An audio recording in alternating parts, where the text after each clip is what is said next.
Santapan Harian Sabtu 7 Februari 2026.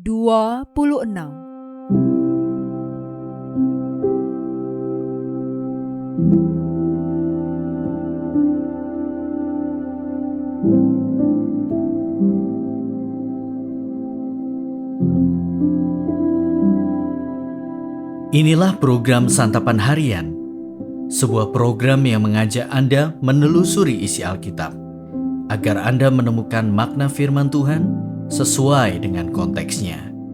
Santapan Harian tertuju bagi Anda yang ingin memiliki kehidupan rohani yang segar, kuat, dan sigap. Hari ini kita akan membaca Ulangan pasalnya yang ke-33. Namun kita akan membacanya pada ayat pertama hingga ayatnya yang ke-10.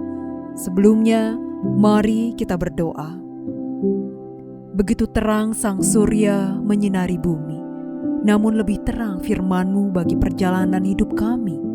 Kini kami siap menerima sabda-Mu sebagai suluh langkah kami. Di dalam Kristus Yesus yang memampukan kami. Amin. Ulangan 33 ayat 1-10. Inilah berkat yang diberikan Musa abdi Allah itu kepada orang Israel sebelum ia meninggal. Ia berkata, Tuhan datang dari Sinai dan terbit atas mereka dari Seir, bersinar dari gunung Paran. Ia datang bersama umat kudus beribu-ribu jumlahnya. Di sebelah kanannya tampak kepada mereka api yang menyala. Sungguh ia mengasihi umatnya, semua orangnya yang kudus dalam tangan Tuhan. Pada kakimu lah mereka duduk menangkap sesuatu dari firman-Mu. Musa menyampaikan hukum kepada kita, suatu milik bagi jemaah Yakub. Tuhan menjadi raja atas Yesyurun. Ketika para pemimpin bangsa berkumpul, semua suku Israel bersama-sama. Biarlah Ruben hidup dan jangan mati, tetapi jumlah orangnya sedikit. Inilah yang ia katakan tentang Yehuda. Dengarlah ya Tuhan suara Yehuda, dan bawalah dia kepada bangsanya. Berjuanglah baginya dengan tangan-Mu dan jadilah penolong melawan musuhnya. Tentang Lewi ia berkata, kiranya Tumim dan Urim-Mu menjadi milik orang yang Kau kasihi, yang telah Kau uji di masa. Engkau berbantah dengan dia dekat air Meriba. Ia yang berkata tentang ayah dan ibunya, aku tidak mengindahkan mereka. Ia yang tidak mau mengenal saudaranya dan acuh tak acuh terhadap anaknya. Tetapi orang Lewi memelihara firman-Mu dan berpegang pada perjanjian-Mu. Mereka mengajarkan peraturan-Mu kepada Yakub, hukum-Mu kepada Israel. Mereka menaruh dupa di hadapan-Mu dan kurban yang dibakar seluruhnya di atas mezbah-Mu.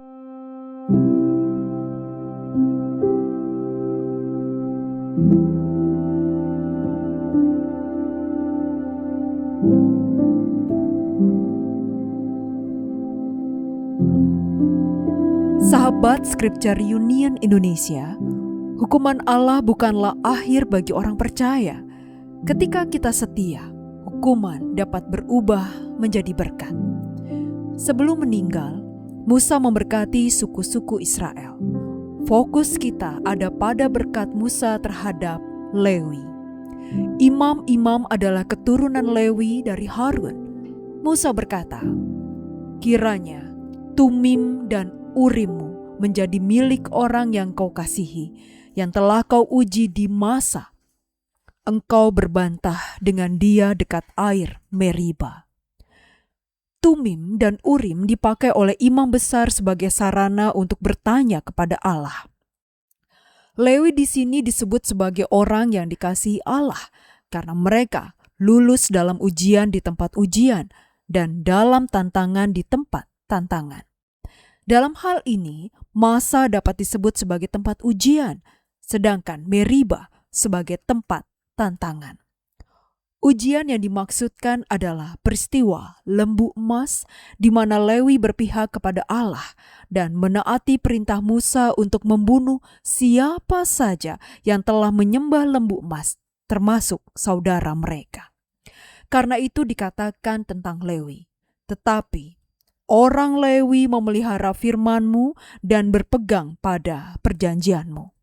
Karena itulah Lewi akan dipakai Tuhan untuk mengajarkan peraturan Tuhan kepada Yakub.